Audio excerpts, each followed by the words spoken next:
అలా అమ్మవారు ఎంత కారుణ్యమూర్తి అక్కడ పెట్టింది ఆయన్ని. నువ్వు రాయిరా అబ్బాయింది.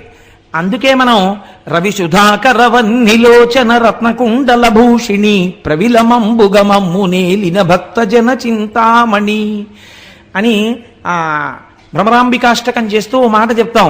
సాక్షి గణపతి కన్న తల్లివి సద్గుణావతి శాంభవి మోక్షమొసగెడు కనక దుర్గవు మూల కారణ శక్తివి అని అమ్మ భ్రమరాంబ అని అమ్మవారిని స్తోత్రం చేస్తాం.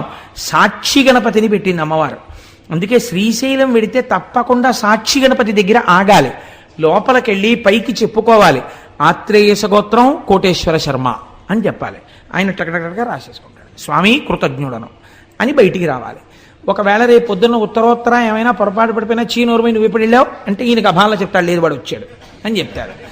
పొంగిపోతారు అమ్మవారు అయ్యవారు. అయ్య బాబోయ్ శ్రీశైలం ప్రత్యేకం తండ్రి కోసం